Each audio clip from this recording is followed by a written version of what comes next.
नमस्कार, मैं अबरार खान यूट्यूब मन से। दोस्तों, आज हम लोग बात करेंगे लेटरल एंट्री के बारे में, यानी कि जो हमारी नौकरशाही का एक खाका है, एक व्यवस्था होती है, एक चेन होती है, उसमें सीधे किसी को लेकर आया जाता है, जिसमें कुछ स्पेशलिस्ट को जानकार विशेषज्ञों की दरकार होती है सरकार में, उसे लेकर आ जाते हैं। और ये इक्का दुक्का हुआ करती थी 2018 के पहले, और अभी 45 वैकेंसी निकाली गई है जिसमें आरक्षण की व्यवस्था नहीं की गई है। इस पर बहुत ही उफान आया हुआ है, विपक्षी दल बहुत ज़्यादा खफा हैं इस भर्ती को लेकर के। तो इसी पे हम लोग चर्चा करेंगे। जो भी नए साथी चैनल से जुड़े हैं, चैनल को सब्सक्राइब करें और ज़्यादा से ज़्यादा लोगों तक शेयर करें। तो साथियों, ये मामला है, अभी एक नई भर्ती निकाली गई है 45 पदों की, जिसको कहा जाता है लेटरल भर्ती, जो कि 3 से 5 साल के लिए लोगों की भर्ती की जाती है। तो इस पर हम आपसे बात करते हैं और आपको इसके बारे में जानकारी देते हैं।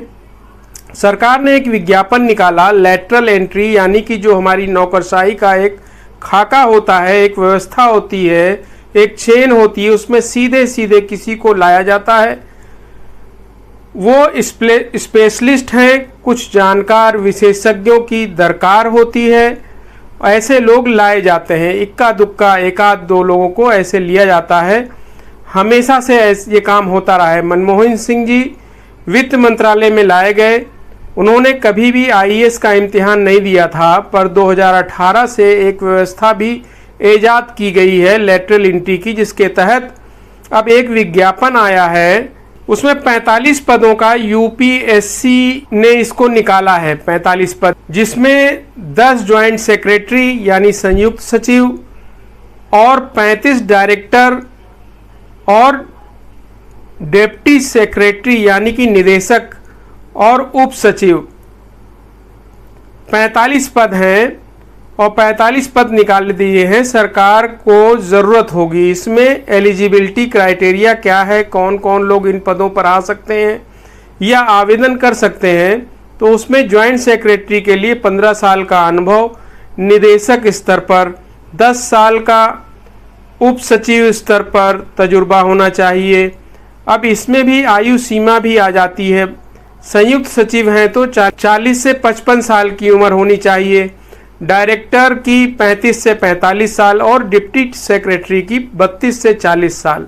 यूपीएससी का इम्तिहान जब लोग देते हैं, सिविल सर्विस जिसे कहते हैं, आप इन पदों पर आसीन होने के काबिल होते हैं। आईएएस, आईपीएस, आईआरएस, अलग अलग 2869 सर्विसेज हैं। आपको यह पद मिलते हैं धीरे धीरे, जो जैसे प्रमोशन हुआ उसमें आरक्षण की व्यवस्था है।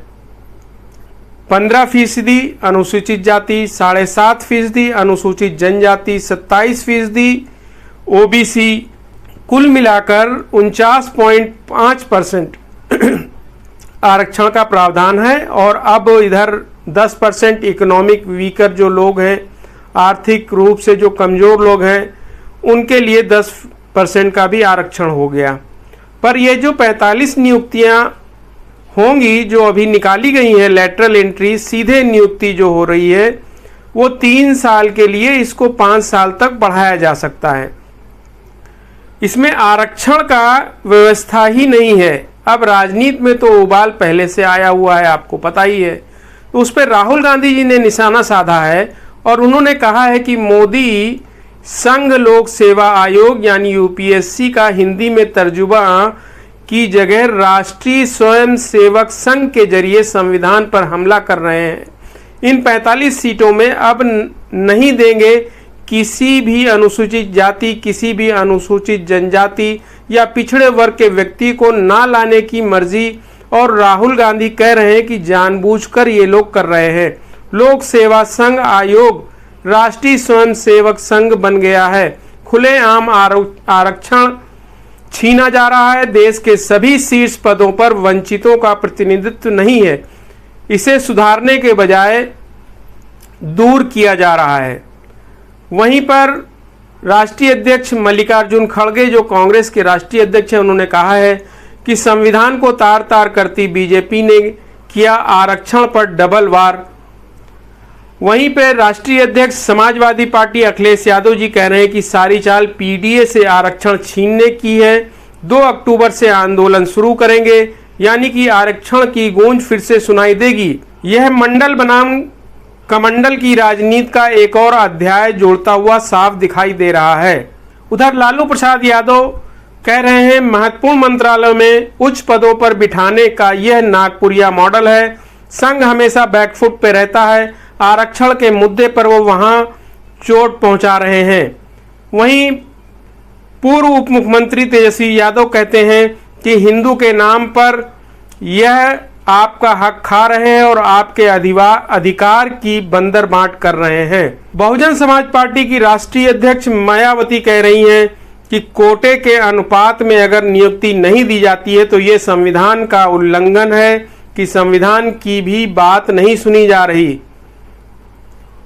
तो अब आपको हम बताते हैं कि ये तो विपक्षी दलों ने हमला बोला है, और अभी आपको पता है कि इलाहाबाद हाईकोर्ट की लखनऊ बेंच ने 69,000 शिक्षक भर्ती मामले में एक अहम फैसला सुनाया।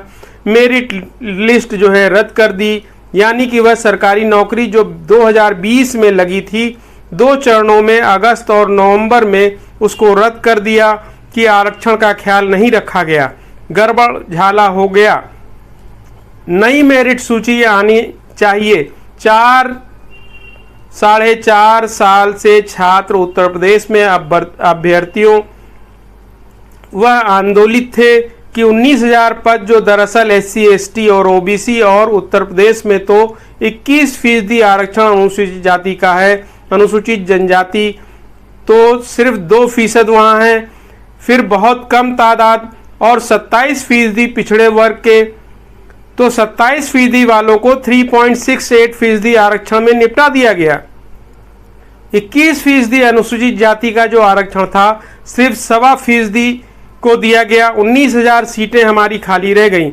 अदालत ने फटकार लगाई और नई मेरिट लिस्ट जारी करने का ऐलान कर दिया, और अपनी सरकार के खिलाफ उप मुख्यमंत्री केशव प्रसाद मौर्य कहते सुने कि भाई जो दलितों के साथ पिछड़े के साथ छात्रों के साथ जो नाइंसाफी हुई है अब उन्हें इंसाफ मिलेगा।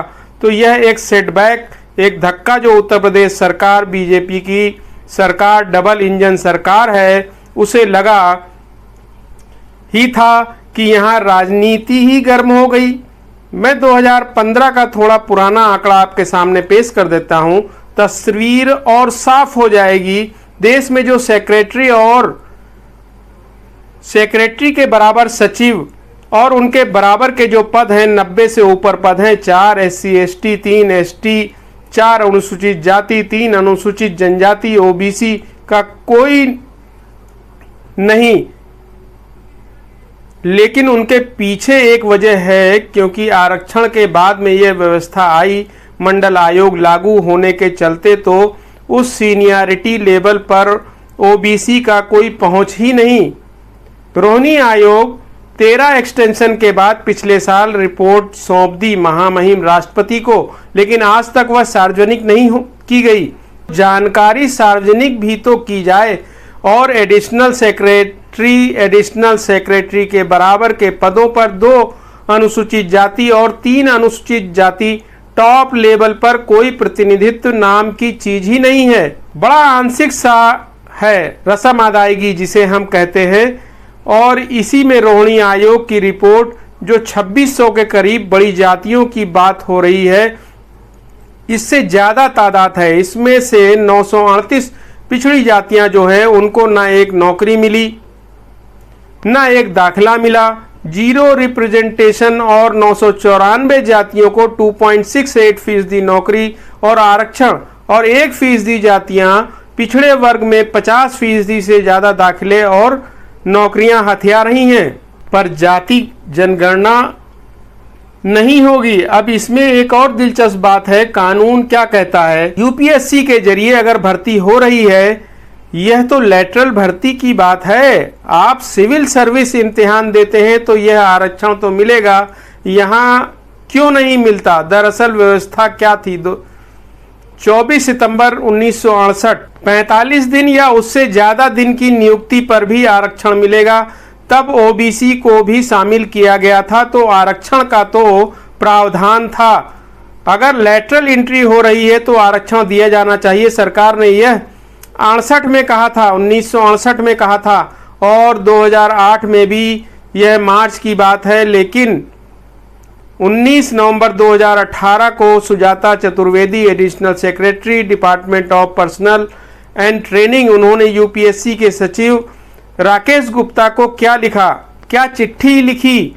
हिंदी में बता देते हैं हम आपको। राज्य सरकार सार्वजनिक क्षेत्र, स्वायत्त निकायों, वैधानिक निकायों, विश्वविद्यालय से विचार किए जाने वाले उम्मीदवारों को मूल विभाग में ग्रहण के साथ प्रतिनियुक्ति पर लिया जाएगा। प्रतिनियुक्ति पर नियुक्ति के लिए अनिवार्य आरक्षण निर्धारित करने के कोई निर्देश नहीं है, कोई निर्देश नहीं। एक चिट्ठी लिख दी एडिशनल सेक्रेटरी ने, और जो व्यवस्था थी कि लेटरल एंट्री में भी आरक्षण होना चाहिए, उसे खत्म कर दिया।